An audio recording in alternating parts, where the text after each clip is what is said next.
Hey, Chicago, what do you say? Happy Wednesday. It's the CHGO Cubs Podcast.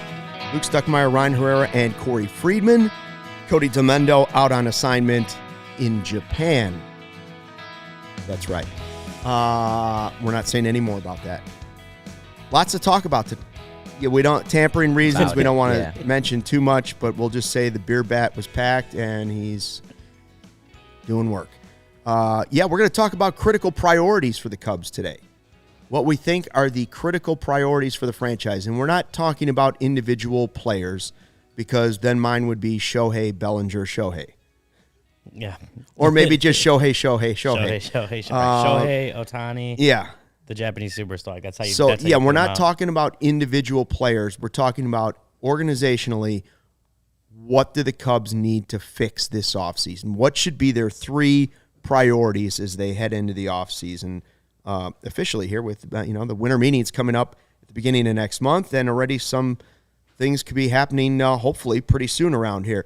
We'll talk about Craig Breslow's departure and now news that he's not allowed to take anybody with him, and also finding out what Craig Counsell's coaching staff might look like. So hello to everybody in the live chat. Make sure you subscribe to the CHGO Sports live YouTube page. Best way to enjoy the experience is to get involved in the live chat, where we've got a lot of 5-star listeners.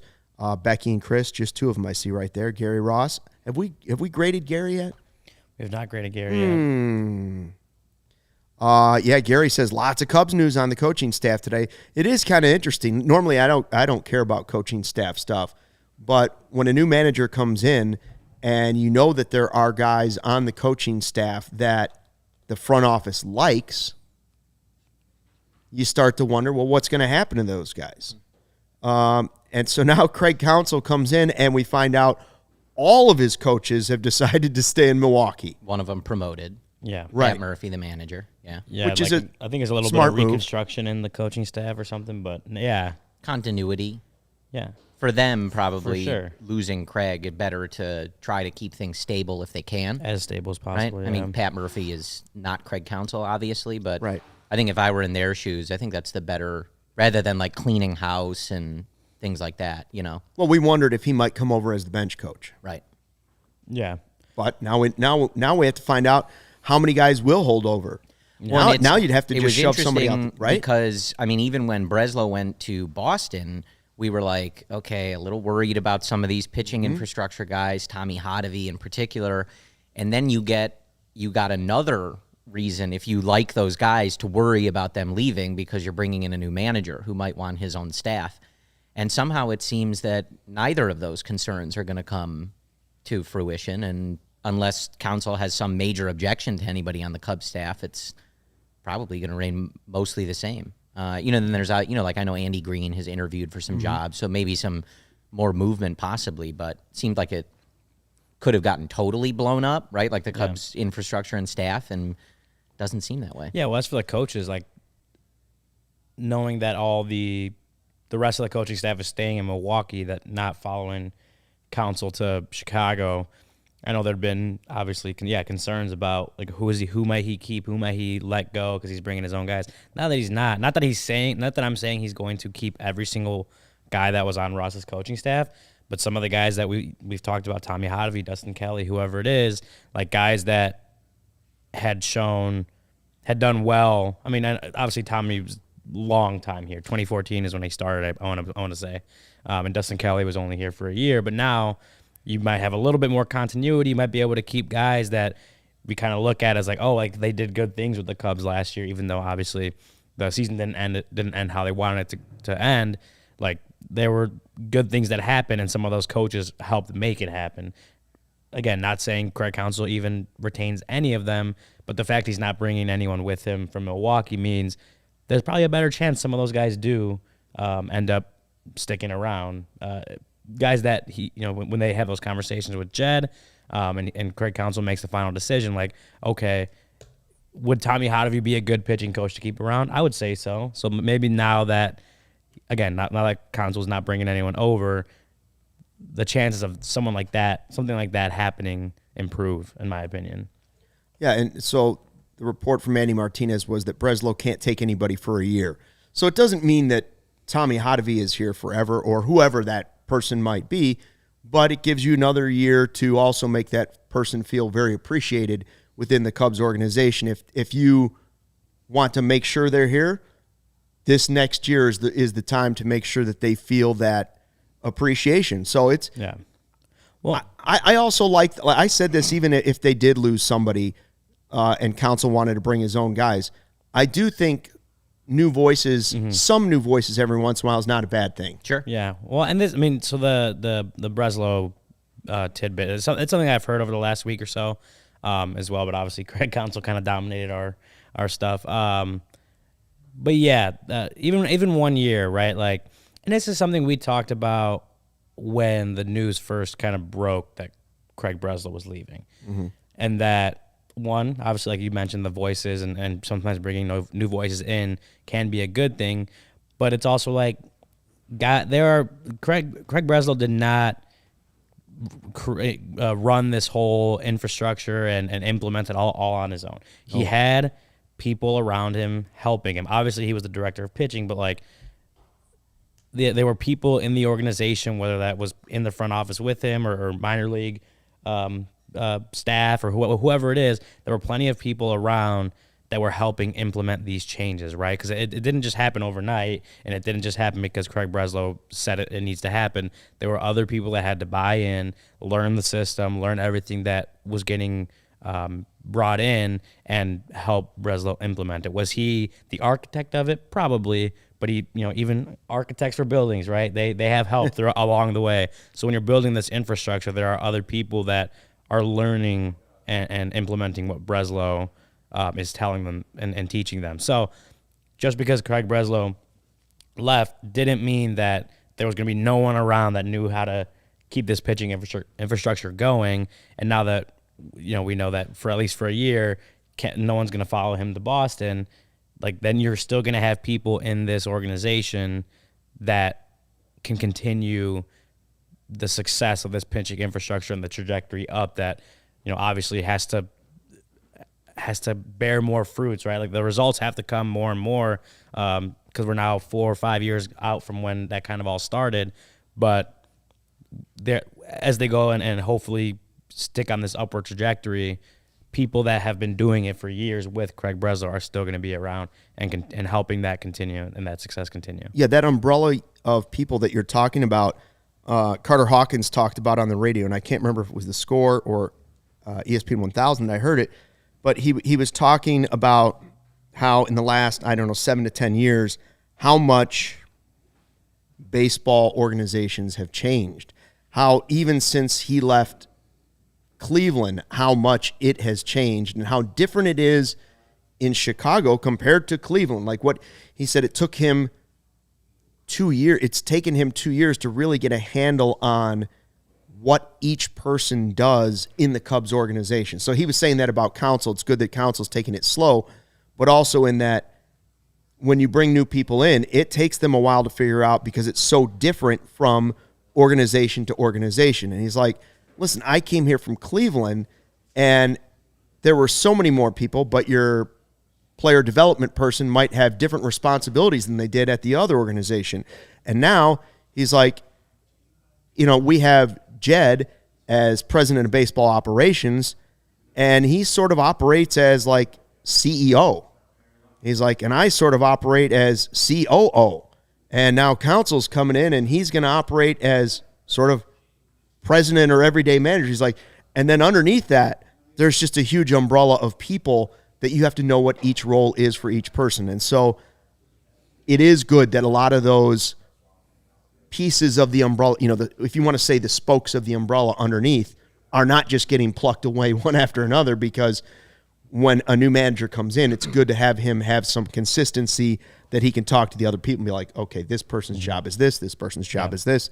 And hopefully this is all good news for the Cubs moving forward. I certainly think it's not bad news. Yeah, I mean, I think it's always hard for us to know who's doing a great job or not, right? Because, you can watch certain things on the pitching staff, and do we give credit for, all of it to Tommy Hotovy? Is it all to Craig Breslow? Is Tommy Hotovy responsible for Justin Steele being good, but Jamison Tyone being not good, right? Like, it's hard for, as fans, to really, suss that stuff out. And I think the best we can do is try to assess whether the organization is at the top of the league in terms of thinking and innovating, right?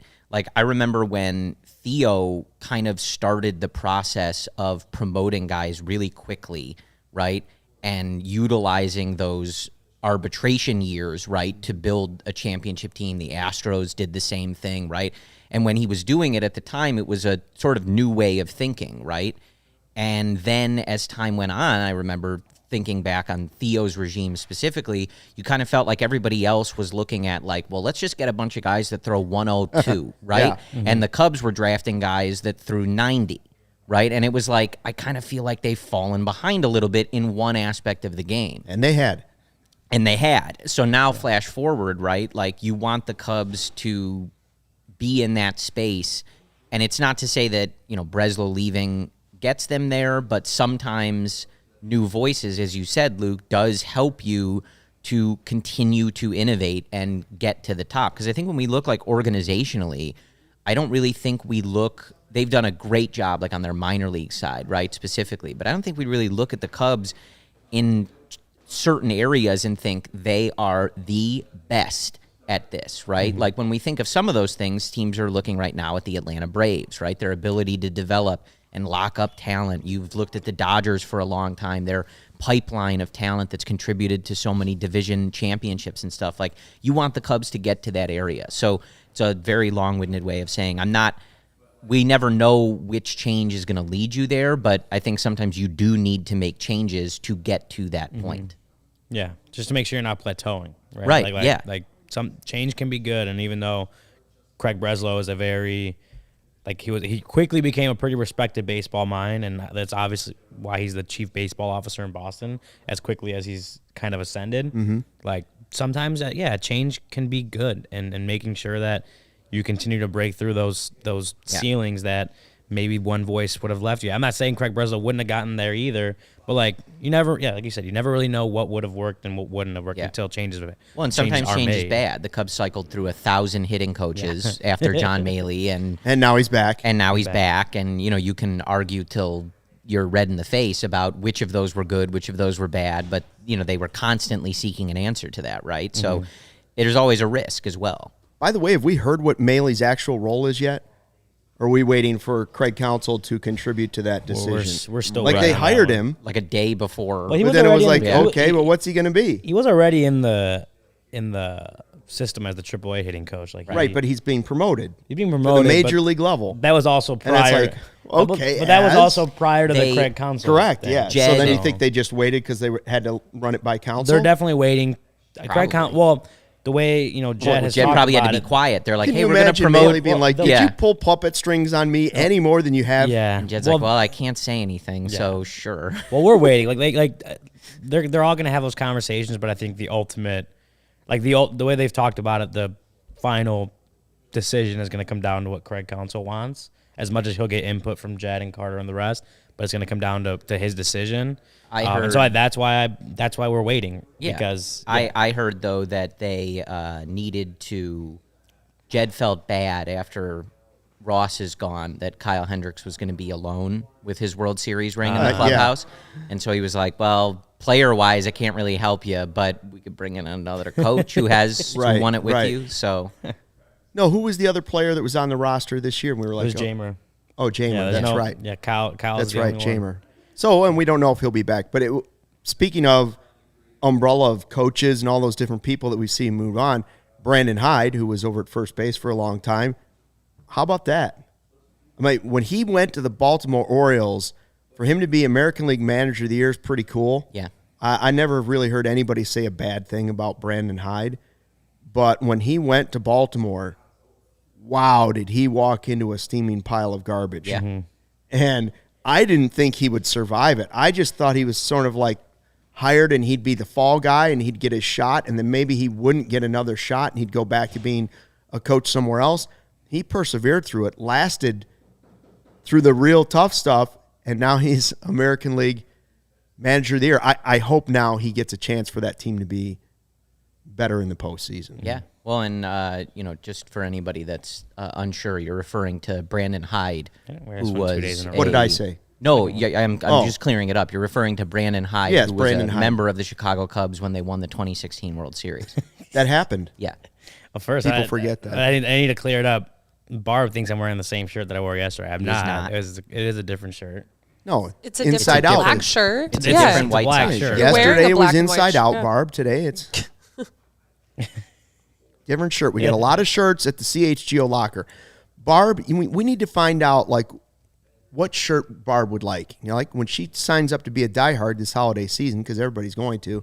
We're going to find out what Barb's going to want because there's a lot to choose from. That the Ivy one. The Ivy one yeah. of our CHGO shirts. We have the meatball. The meatball Island. Island She makes ones the are good. turkey Meatballs are Sure, good. sure, that's true. But we could do a meatball baseball one. That's my favorite shirt that we have. This is a great shirt. Yeah, I agree. Of the shirts we have, of just the CHGO brand. That's my favorite logo that we have. Agreed. Agreed. So you ready for this? I see a lot of people, by the way, in the chat have been already firing their priorities. Nobody's listening to the rules. We're not talking about individual players.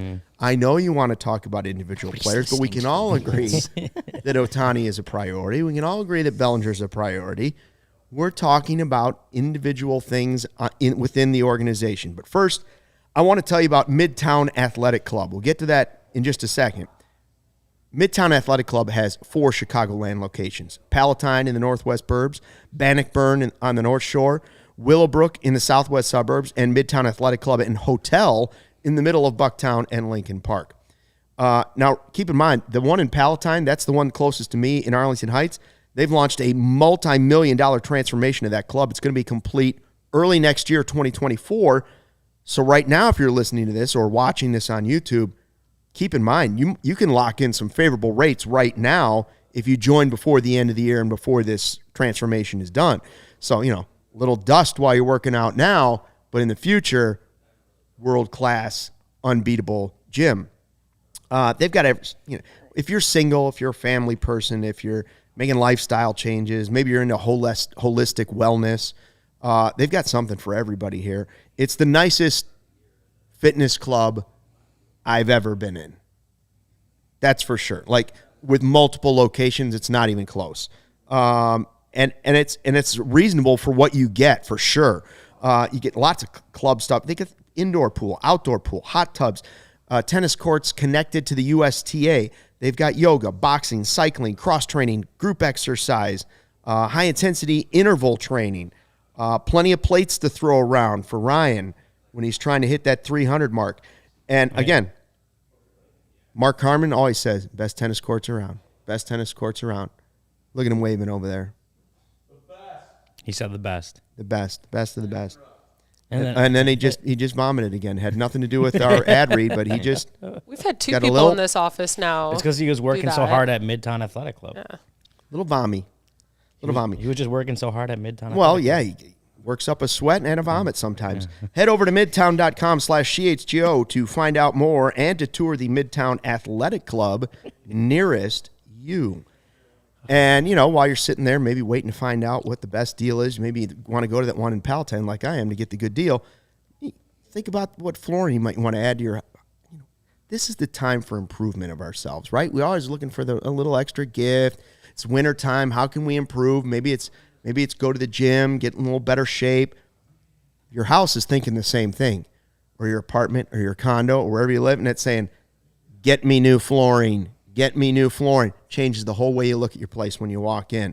And with Empire Today, you get to shop at home convenience, the right product for your needs, quick and professional installation, and a low price guarantee. Empire is the best place to get your flooring because, Yeah, well, okay, they've got copycats, but nobody's going to do it exactly like they do, and nobody will promise the lowest price like they will. You can go to those big box stores and try and get new flooring, but they don't weed out the garbage, first of all. And Empire weeds out all the garbage so they have only the best samples for you to choose from. And when you go to the big box store, you might have a guy that was in plumbing working on the Kohler toilets the other day, and now all of a sudden he's trying to sell you carpet for your basement or hardwood flooring or vinyl flooring or whatever it might be. All they do at Empire is flooring. And their virtual floor designer is a game changer. You can go there, snap a picture. You can see exactly what that flooring is going to look like in your space. Schedule a free home in estimate today. All listeners can receive, this has got to be our best deal ever, right? $350 off. $350 off. I can't beat it. I thought it was a misprint the first time I saw it. I thought it said $3.50. Then I thought it said $35. I was like, nope, that's $350 discount with the promo code CHGO. That's right, your friends at CHGO. Restrictions apply. See EmpireToday.com/CHGO for details. All right. What are your priorities, huh? What are your priorities for fixing the Cubs this offseason? We each thought, let's just 1 through 3, we're going to say this is what the Cubs have to do to get things right as an organization this offseason. Now, you don't have to put new manager on the list. I'm sure the Godfather, Michael Collada, and a lot of people in the live chat would have had. That would have been high. Manager would have been number 1 or number 2 on a lot of priority lists, okay? That you don't have to worry about. Craig Counsell's your manager. So they took one off the table for us. We're giving the Cubs that as a bonus move. But right now, moving forward, from this point forward, what should be their top 3 priorities? Not a specific player. Okay? So we're not talking about Shohei Ohtani. Now, a specific player might fit what we're describing, but we're not talking about signing an individual player here. We're saying, what do they need to fix most? I've seen a lot of people saying, somebody said they need to give me free tickets. They need to get, Jailbreak says pitching's a priority. Gary wants to know where Hap's going to bat. Godfather says number 1 priority. Hap doesn't bat third. Well, Counsell's going to solve that. I'm almost sure of it. So depending on the lineup he's given, but yeah. But let's start. Let's call I want to do this in order. Like number 1 is our biggest priority. Number 3 is our obviously another big priority, but not as big as number 1. Each one of you I made a little thingy for each one of you. Nice. All right. So should we start with Corey? Who do you want to go first with, Sarah? Who do you guys want to Sarah's running the 1s and 2s today. Let's start with Studio Corey. A. Corey, you going to show us your 1, 2, 3? There you go. Look at that graphic. That's from my press conference at Wrigley Field. That was, I don't know if people saw that, but it was Jed, Carter, Craig Counsell, and then Corey was the fourth face there. I was the season ticket representative. Yes. Craig had to impress me, on behalf of the season ticket holders. Yeah, when they said when Jed said only Tom and Carter knew about it, he also forgot to say that Corey was right. Also I get involved. one question on behalf of that, and I asked him if he would have Patrick Wisdom bunt ever. He said no, so I was That's like, right. Jed, you got the green light. You were like, Craig, question, money. Corey Freedman, formerly of the New York Yankees front office. All right. Question. Yeah, right. That's how I introduced myself. All right. Let's do this. Yeah, I mean, my number 1 is middle of the order bats, and I have the S there, plural, which I think is consistent with what I've said since the offseason started. You need Belly plus, right? Doesn't have to be Cody Bellinger, but you're losing his production, which was your best offensive production. I think he finished, like about an 890 OPS, something like that. He was north of 900 for most of the year. You need more guys like that. I routinely, and obviously, their season didn't go that well, but they, built a kind of plucked together roster, I think, to clear space for Shohei. But I always reference the Dodgers, right? Like, they had a ton of turnover on that positional side. They had guys that were hurt. They were playing journeymen, right? Like, trying to see if things could work. But every day, 1-2, Mookie Betts, Freddie Freeman, 950 plus OPSs for both of them, setting the tone, MVP candidates. That is what the Cubs need. They have a ton of really good complementary, solid hitters. right? But we saw it towards the end of the year last year where people were getting very frustrated with Dansby's offensive performance down the stretch, right, when he was hitting fifth or wherever it was. And that was asking something of a hitter that he's not, right? He was a 5-win player. He's not a middle-of-the-order bat. He never was in Atlanta, and you shouldn't expect him to be. Not on a great team. You shouldn't build a great team and expect him to be there. And it's, the same thing with Ian Happ, right? Like, he's a really good hitter. I'm glad he signed that extension. He's done a ton of work to be better in the field, obviously winning multiple Gold Gloves. I don't love him hitting third, especially when he bats from the right side. He was a below replacement level player as a hitter, right, from the right side, but they were still doing that a ton. So to me, the priority is you get guys that, however you structure them, right? They could be your 2 and your 4 hitter, your 3 and your 4 hitter, whatever you want, right? You need guys that push Dansby, push Happ towards that middle or back. You pair them with Seiya. You have a powerful, say, 2 through 4, 3 through 5, and then those other guys are rounding out the order, right? Not being looked at as the heart of it. And I think you've got a really good lineup. But if you're losing Belly, it's got to be 2. Yes. You cannot just bring Belly back and expect better results, right? And I always go back to that quote. I was just looking at the numbers. Jed, in the 2022 offseason, talked about good teams blow opponents out. And they did better at that last year. The Cubs had a good record, I think over a 600 win percentage in games decided by 5 or more runs, which is what Jed was talking about, right? So they did do better. The 2016 Cubs, which he referenced in the quote at the time, talking about teams that blew teams out, won 10 more games than the 2023 Chicago Cubs by 5 or more runs, right? And so to me, that's the priority, because if you look at last year, blown games, blown leads, those frustrating losses late in the season by 1 run. That series, what was it, Miami? On the road, I think they lost each game by 1 run. Yeah. You know the best way to avoid that? Put up a 10 spot and move on with your life, right? So that's my priority over anything. Yeah. I mean, my number one, are we just going to go down his 3, or are we going to go down? Well, I think, a good question that was posed in the chat, based off of your power bats, right? Somebody asked, is Rhys Hoskins a middle-of-the-order bat for you? Is he a good enough bat? Because you're right, the Bellinger part's the key. Like, people say, okay, well, you add Cody Bellinger. No. He doesn't exist on the Cubs right now. He's not a member of the Chicago Cubs. Right. So he's back out. If you want to bring Bellinger in, I agree. It has to be at least one more. And we're not talking about Seiya becoming that person. Okay, at least that's what I'm hearing you say. Correct? You're saying Seiya. You want Seiya to be the person you saw at the second half of the season, but you're saying bringing in 2 new power bats to the middle. You know, I'm on record. I've always been a Seiya believer. I never wavered in that, and I think he is the guy he was for the last 2 months. Maybe not literally a top 5 hitter in the league, but very good. A lot closer to that than what he was. I do genuinely believe that, but yeah, you need more. Right? You need more than that. I think on Hoskins in particular, it's just a question of his health, right? Over the course of his career, 2020 to 2022, he's been, 125-ish WRC plus or higher. So I think that would work. You insert that in the middle, but, he's coming off, it's a significant injury, and I think there's a real question he'll be 31 next year, like that.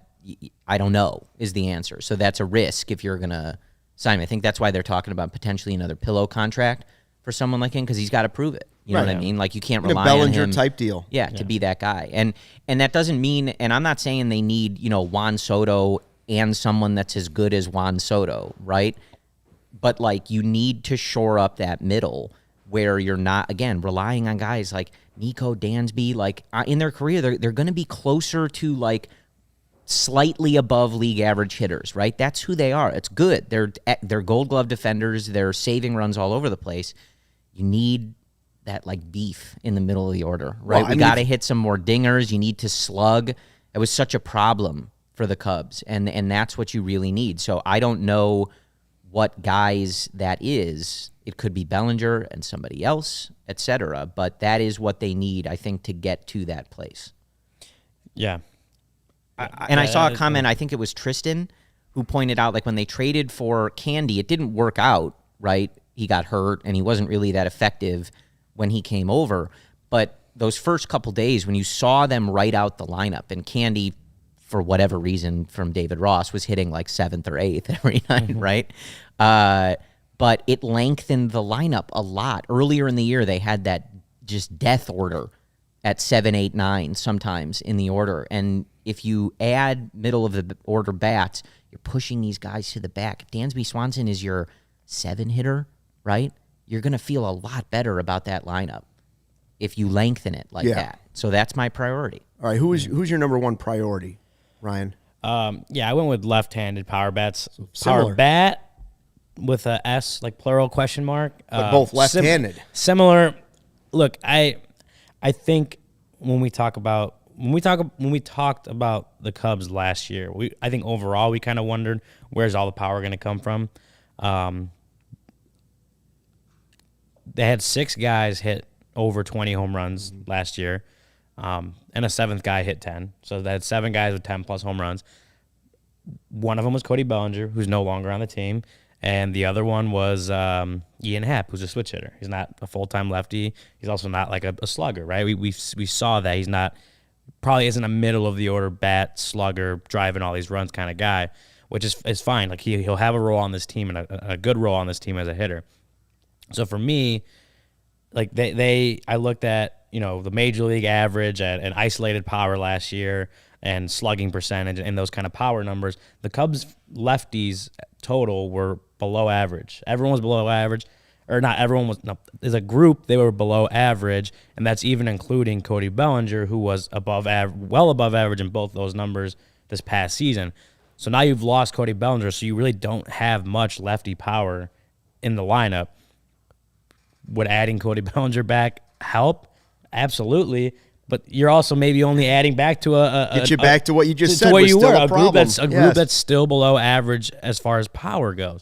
So how do you fix that? It's going to be tough, right? Like, would it be a perfect offseason if they went and got Shohei Ohtani and brought back Cody Bellinger, right? Like that would totally help in the left-handed power. But is it feasible cost-wise? It may not be, right? Shohei and Pete Alonso, if you can't do Bellinger, right? There's you absolutely need just overall power on this team for sure. I think at least one of those has to be from the left side, whether that's signing Ohtani, bringing back Bellinger, and hoping he's even better, and maybe some of the minor league guys or whoever come up that are lefties and provide some of that power, or you go trade for Juan Soto, who we know can provide really good power and just an overall great hitter. Like, it's not gonna be an easy thing to do, but I think when we talk about the power just overall was not great on the Cubs last year. Yeah. But I think we saw that like lefty power was severely lacking. That's why they had to go out and get Jamer at the trade deadline, because like, hey, this guy provides lefty pop. He's been doing it all season. Did it work out? No, but like that was what we talked about. They had to wait till the trade deadline to add another guy that could provide that lefty pop. Matt Mervis didn't do that as they probably hoped he could have, at least somewhat. So, yeah, for me, like, I guess, yeah, providing power or just getting power middle of the order bats as like an umbrella, absolutely, like that's a huge priority. But for me, inside that umbrella, like getting power from the left-handed side, just it changes the dynamic of the lineup a little bit more than just adding any old righty, right? Like they have, like I think I'm with you. I think Seiya's a lot closer to that second half guy than he was the first however many months, right? I think he could give you something like 30 home runs in a year, right? Like if they keep morale, are able to find him a defensive home, like I think he could give them 30 home runs, right? Dansby's probably going to end up being around 25 again, as he's been the last few years. Happ will give you over 20 from both sides. Like that's great. That's good power, especially if some of those guys just keep improving and developing and giving you better and better power numbers. But most of those are righties. And like it just, I think it provides a different dynamic if you can have that type of slug from the left-handed side. And whether that's bringing in Bellinger or getting Ohtani, getting a couple different pieces to put into that lineup, having the ability to mix and match that way versus running out all righty lineups, it's a different lineup for me, and it adds like another obstacle for opposing pitchers to be able to get your guys out. I think it's a huge need for when me. Jed talked too about needing more guys, you just want to. I think you're right on about talking like specifically about the number of guys you had kind of in that 20 to 25-ish homer range. Like I think at one point Jed talked too about they were a good like station to station team. They could string runs together, but sometimes you do just need someone to mash one over the fence to get you some runs, right? We saw that in the playoffs too. The playoffs are a very different game. Like dingers play very well in the playoffs because you're facing very good pitching. Right. And sometimes you're not going to be able to string together 2 hits and a walk and move guys, you need one guy to run into You need one guy to run into one sometimes. And so it's not to say you overcorrect for that, because I think one of the problems in the past with Cubs team has been that they did that too much, but they struck out too much and could not go station to station. So I think it's about looking at this roster and saying what takes them to that next level, what improves their sequencing in a lot of these close games or games that we felt got away from them. Mm-hmm. And I think they have a lot of good contact guys. They have some good OBP guys. They have good base runners. They have what they need more of is pure slug. Yeah. And so that's why it's my top priority. A guy that could get you 35, 40 plus homers, right? They desperately need it. And maybe Bellinger would have been that guy had he been healthy all last year.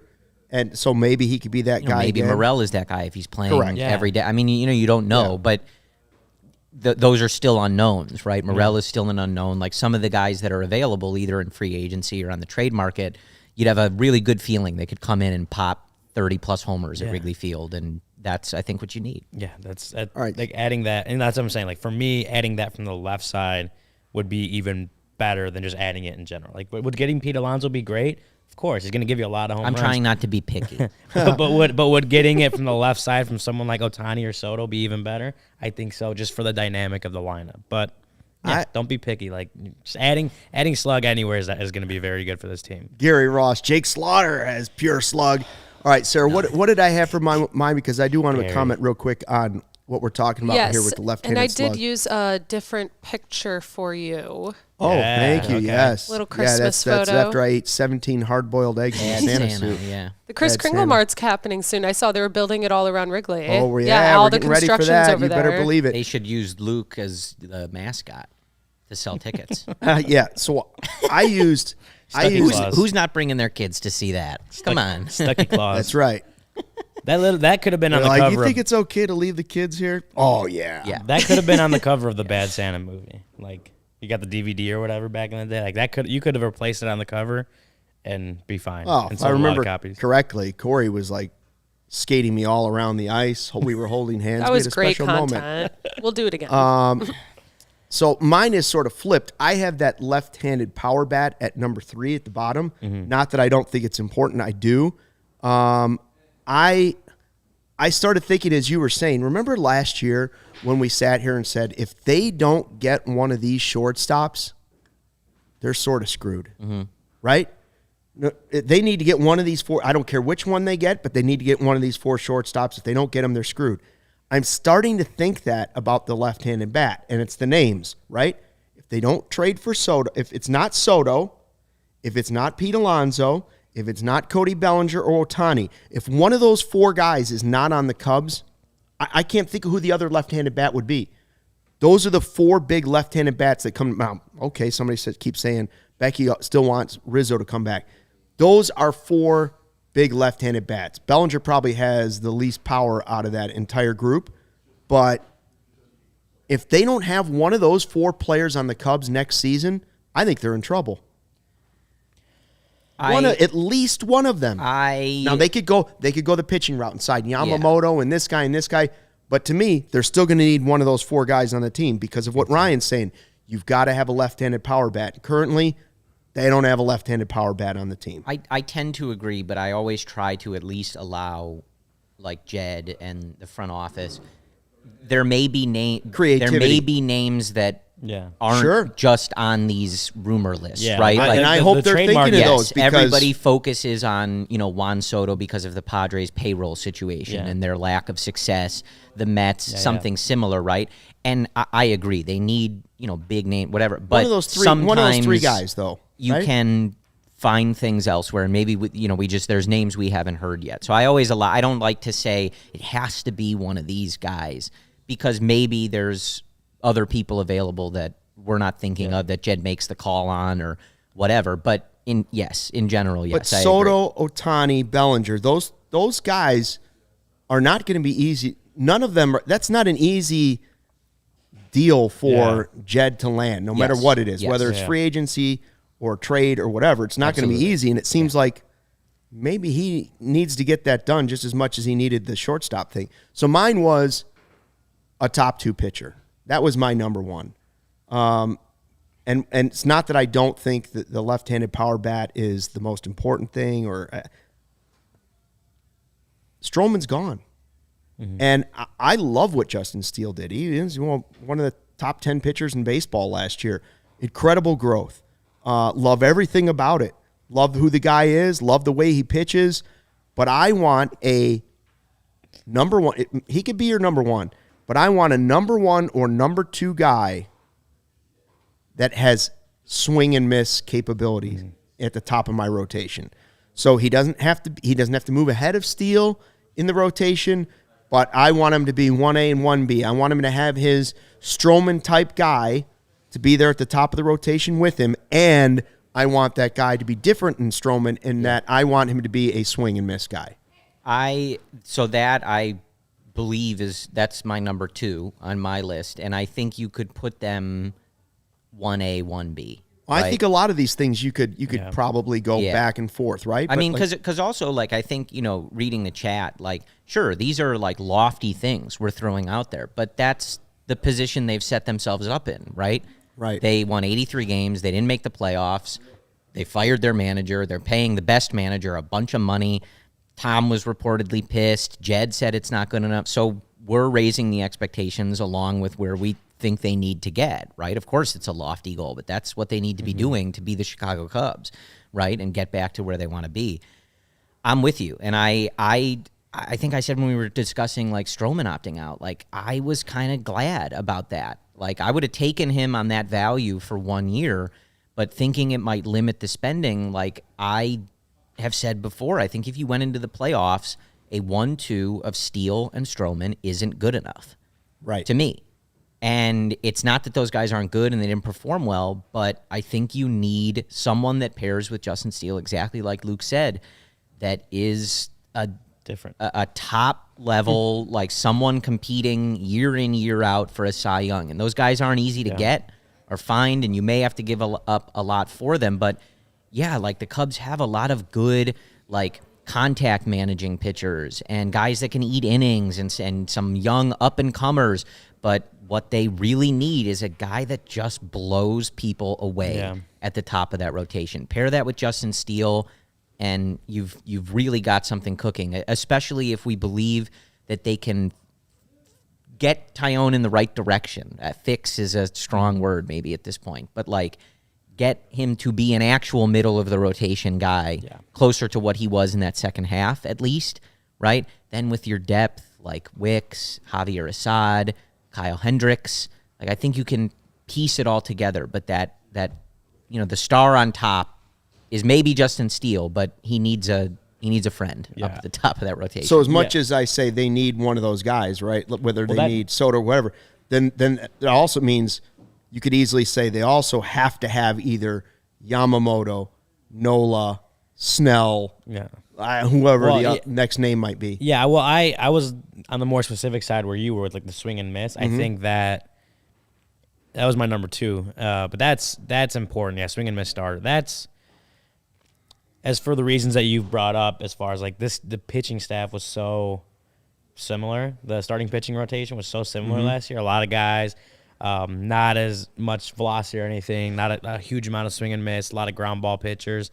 And that can work, right? Like the starting pitching, I want to say they were in the top half probably of the rotation in various categories last year. And it can work, especially when you got 2 Gold Glovers up the middle, and if you can figure out third base and first base and have good defenders there, like that can work. But when you have guys that just blow people away or have nasty stuff that gets them to swing and miss consistently, you eliminate a lot of the randomness that can come with contact-oriented pitchers. You can eliminate the random blue hits that just fall in between the left fielder and the shortstop, or the swinging bunts that you just can't get to, or ruins a perfect game from Drew Smyly, right, kind of thing. Right? You can eliminate some of the randomness that come when you put balls in play, because we know in baseball that happens, and it's not it's not contact pitchers' fault. It's just when guys are putting balls in play, sometimes random magic happens.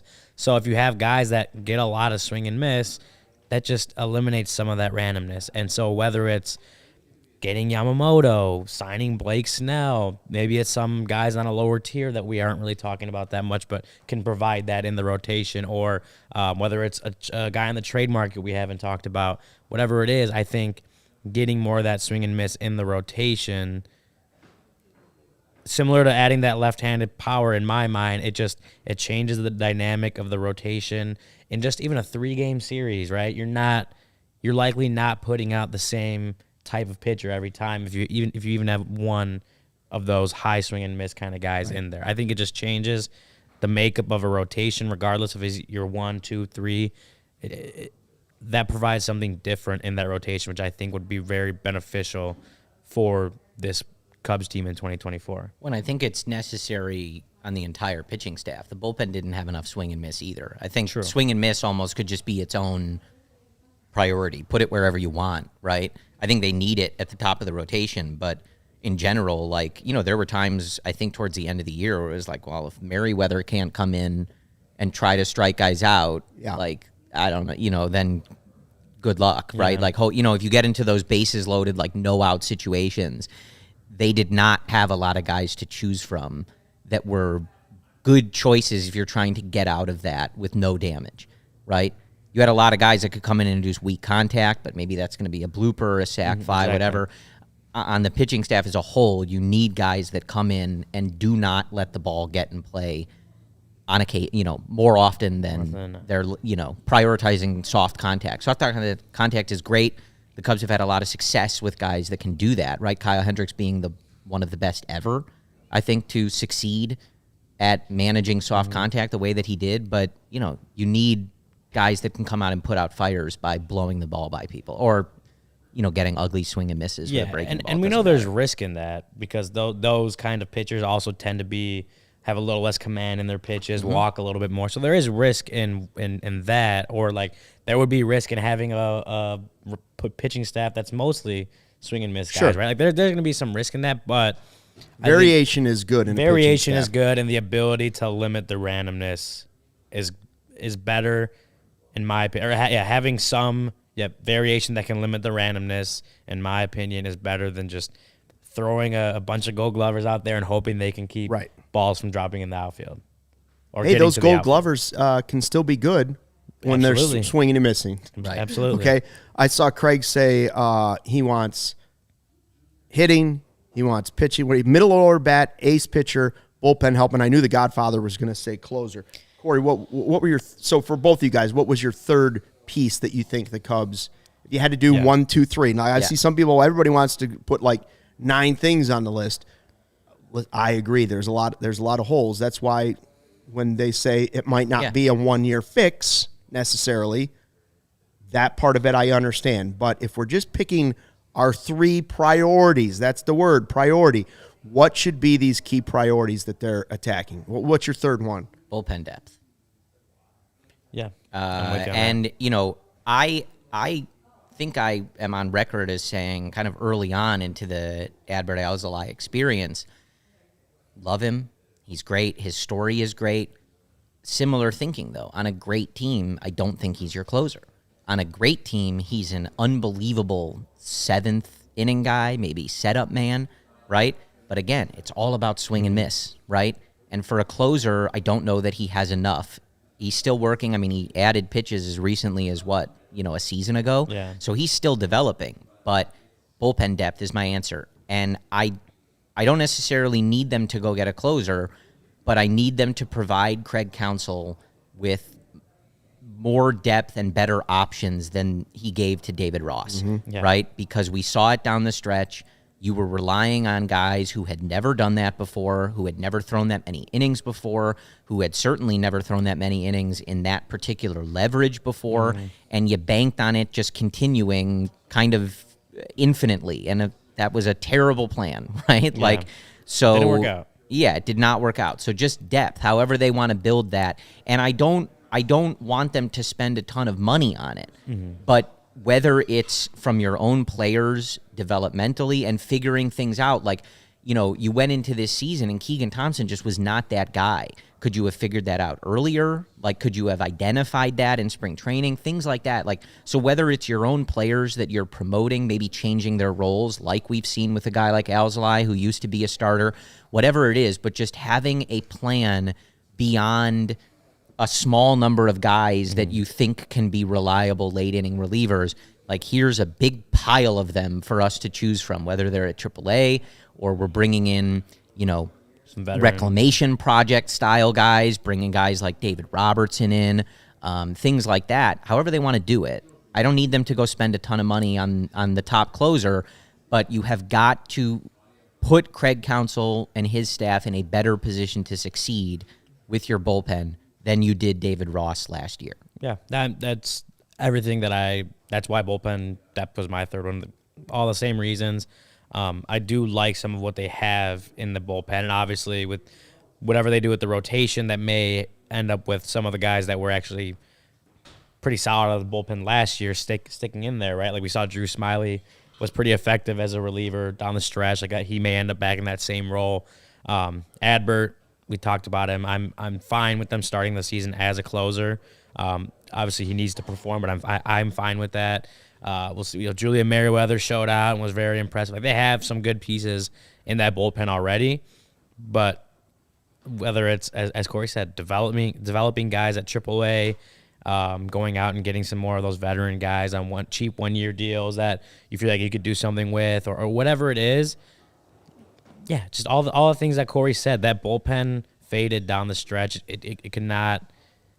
One of the big reasons that the Cubs collapsed in September was because the bullpen arms they were relying on just couldn't get them to the finish line when they needed to. Having more guys in that bullpen that Craig Counsell can trust in those situations, in high leverage situations when it comes down to it, just having different options is going to make that bullpen a whole lot better, going to make the team a whole lot better. So, no, they don't need to spend a whole lot of money on the bullpen, in my opinion, but they need to add some depth for those guys because you can't ask 4 guys to be the high leverage arms and lead the bullpen the entire season. And, you know, remember, too, you were putting a lot of guys, you know, you're in the middle of a playoff race, and you're in certain situations like turning to guys like Daniel Palencia, who's never had this opportunity, right? And you're like hoping it works out. So that was something we talked about too. Like, you need to create a better environment to get some of those guys assimilated to their roles or to being in a major league bullpen if you're going to use the younger guys, rather than calling them up in the middle of the season and sort of going like, well, can you throw high leverage and pitch out of a bases loaded jam in Colorado in September, right? Like, they didn't have a good landing spot for a lot of these guys, right? Because your top 3 guys were gassed, right? So then it turns to a bunch of rookies, you know, and you're like, hey, Luke Little, like, let's see what you got in the middle of a playoff race. Like, that's not a good setup for success with relievers in particular, right? I don't disagree with anything you guys are saying about the bullpen. I don't think you need to overspend to do it. I don't think you need a super high-end closer price tag-wise here coming in. The only reason I put first baseman as my number 2 was I'm sick of seeing the carousel at first base since Rizzo left. And so whether I tried to decide between first base and third base, and I decided, you know what? If they fix all these other things, if they get Yamamoto and they end up getting Shohei or whatever it might be, and Bellinger's back, I'm okay with whoever they want to put at third base. It won't matter to me if they make major improvements in other places. First base, on the other hand, I don't know what they're going to do. Like, I prefer Bellinger just be their first baseman, but if you've got another answer there, great. I don't want to see Mancini, Rivas, Schwindel. Right. You know, I don't want to see that carousel anymore, so fix it. Gary's saying, why is nobody talking prospects? Development, right? Development of players. I do think that's a given, and I think you could make that easily a top 3 answer. I do think it's also part of tomorrow's podcast, so stick around, Gary. That's what we call a tease. I wouldn't put it as one of my top 3 priorities because that's not an off-season priority. That is a 365 days a year. Player development should be a priority. It's a priority. It's not my off-season. No, it's not. It's every day. As far as off-season priorities, like they have stuff they need to do free agent-wise, whatever, trade, player development, but like just overall player development, that doesn't start in the off-season. That is 365 days a year. You need guys developing I also in your think system. they've done a really good job of that. That area of the organization, I think, is trending very much upward. We just top of my list because I think they're doing a good job of it. I do, again, think they need to provide a better landing spot. They messed it up with PCA too, right? Like, you need a better landing spot to develop these guys. And I always looked at like someone like Corbin Carroll before he just won the Rookie of the Year and was a star for the Diamondbacks when they won the pennant. He got that opportunity in 2022 when the stakes for them were nothing. He got an opportunity to play a bunch of games, learn the league, make some adjustments, and then it rolled into the next year, and he won a bunch of awards. He's an all-star, and he carried them to the World Series, right? Cubs didn't really do that. Throwing PCA to play outfield in the middle of a playoff chase and then benching him for 7 days because he looked overmatched. Okay, well, now where does that put you for the start of the season, right? We got to do a couple super chats and then get to some ad reads here. Chris, always throwing the money our way because he's a 5-star member of our chat. Oh, yeah. Dream scenario, Horton comes up and is a guy. Shaw comes up and is a guy at third. Ohtani signs. Belly signs. And we get a fill-in guy this year, like 1 year, like Montgomery last year for Texas. Also, Morel hits 30-plus homers at first base. That is a dream scenario, man. And then, Sign me up for that. Yeah. And then he's throwing another $4.99. And it's a quick question. If Ohtani signs, what number would he wear, 17 or 16, like in Japan? My answer would be any number that's not retired. He can wear dollar signs on the back of his jersey for all I care. Whatever he wants. Yeah, maybe he just wants Shohei with a dollar sign for the whatever. S. Who is there a 17? Chris Bryant was 17. Chris Bryant was 17. He can wear 17. Ohtani can wear 17. Yeah, it's okay. It's okay. Are you in the market for a new vehicle? If you are, then we have some great news for you. We're on the same team as Ray, Chrysler, Dodge, Jeep, and Ram in Fox Lake. At Ray CDJR, you're always able to shop one of Chicagoland's largest inventories and find unforgettable savings. And right now, during Black Friday sales event at Ray CDJR in Lake Forest, or Fox Lake. I almost said Lake Forest. Uh-oh. Sorry, Ray. Ray was here last week. Great guy. 0% financing now available on select new models all month long. But that's not all.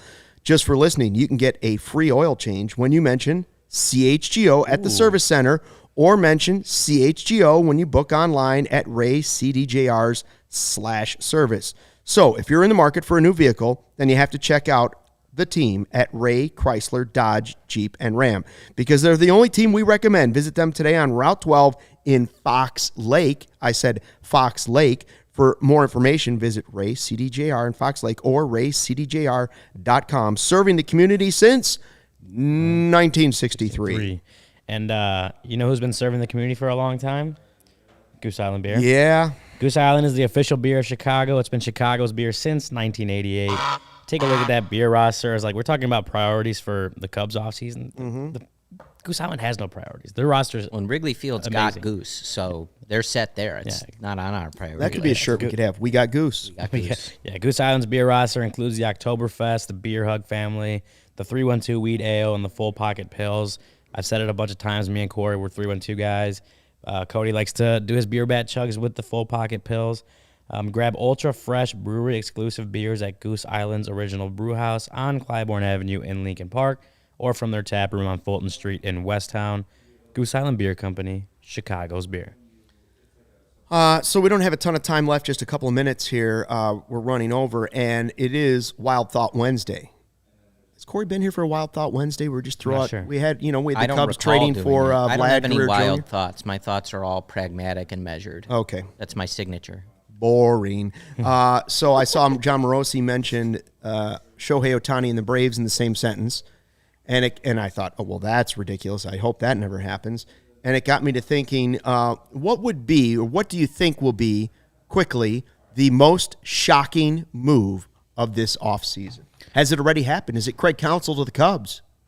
Is that the biggest shocker of the offseason? To top. I mean, that came the out Cubs, of nowhere. Yeah, the Cubs have already. Shocking. The Cubs firing David Ross and hiring Craig Counsell is going to be near the top. And I don't think it would have happened if it wasn't the Cubs. Maybe it would have, but like very few things when I read it on Twitter, I remember Cubs hiring Counsell from Ken Rosenthal. Like audibly, I was sitting on the couch. I went, "What?" Yeah. You know. However, few things do that. Outside of Chicago and angry Milwaukee, it's probably, I would assume there's going to be a move still this offseason that will knock that off the top spot. The Oakland A's signing Shohei Ohtani. Yeah, like they go to Las Vegas. The Royals. I don't know if it counts as wild. That'd be but shocking. At this point, I think like anybody but the Dodgers signing Ohtani is really. Gonna You think it's that much of a slam dunk? I don't necessarily think it's a slam dunk, but it's just been something that so many in the industry have kind of like viewed as a prohibitive favorite for so long. I was even mentioning, like, I think they were not playing with their best roster last year, trying to like make sure they have the room. And so I think if he went somewhere else, I think that would be pretty shocking. I think it would be, I think a lot of people would be wrong in their prediction, and it would be pretty shocking. I got to admit, last year I was shocked when Correa ended up at the Twins. Wow. Sure. I mean, the whole process of that thing was shocking, but where he eventually landed was, I never in a million years thought he was going back. Here's another one, Soto being traded and then signing an extension wherever he gets traded. I think that would be pretty shocking. The extension part would be kind of shocking. Yeah, that's a good one. I think that's it. They're starting to say to be shocking if he's not traded. Right? That's what reports are starting to say. Fair. It's like shocking if he's not traded. That's fair. As far as landing spots for those guys, man, I tell you what, if Ohtani ends up on the Cardinals or if Bellinger ends up like what? Why would we even say Shohei that? Ohtani to the White Sox? That would be shocking. That would be shocking.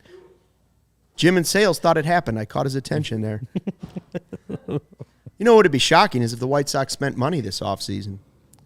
I was just about to say something about the White Sox and money. Shocking to be the White Sox not losing 100 next year. Oh, there you go. I like our guys, Herb and Sean and Vinny, too much. I don't like to shoot shots across the bow, they're the best. You know? It's not their fault. I mean, That's true. They're great guys, though. Then their show's Jerry fine. Reinsdorf would steal $20 out of Shohei Ohtani's pocket if he could, rather than Gary paying says him. Soto to the Reds. One of those big name free agents to the Reds would be. I thought I saw a rumor somebody said Snell to the Reds, and I was like, oh. Yeah, I we mean, don't need to see that either. That's a good one too. I mean, I don't know the exact team, but sometimes we do see teams that are not routinely involved in spending a lot of money pick like one off season. The Reds did that a few years ago. The Rockies and Chris Bryant. Yeah, like randomly, like Coming kind out of of. nowhere, Joey Votto to the Cubs for 1 year at first base. Shocking. Yeah, I don't know. I'm not good at this. Forecasting shocking things. I really do think I think Shohei somewhere other than LA is my number one here. I like Clark the Cub to the Bears. Clark the Cub to the Bears. We'll finish with John. John says it'll be shocking if the Cubs don't get one of those big names. I like the way you're thinking. Brendan to the Padres for Juan Soto would be shocking. That would be shocking. Someone suggested it before. That would be shocking. He's a good throw-in. That'd be shocking. Not shocking would be the Cubs hiring Brendan as their director of graphs. They put out a posting not long ago. I saw it. I put it in our Slack channel. I'm like, did they create this job for Brendan? Brendan? Sure you could do this. Like I haven't been in a front office in over a decade, but like Brendan giving us the could have rap done sign? some of those jobs. Oh, they're giving us the rap sign. Okay, we got to go. Hey, make sure you go to FOCO to get fitted with the best sports gear around. Hoodie, shoes, signs, bobbleheads, everything in between. Don't forget our set decorations, beautiful as they are, come from FOCO. They always hook us up. Check out FOCO.com. Click the link in the description below for all non-presale items. Use the promo code CHGO for 10% off. Thanks to Corey for coming in. Good luck to Cody out in Japan. Get it done. And we'll be back here tomorrow, 1:20 live for the CHGO Cubs podcast. Until then, thanks for watching. Hit the like button on the way out and fly the W. We all silly like the mayor.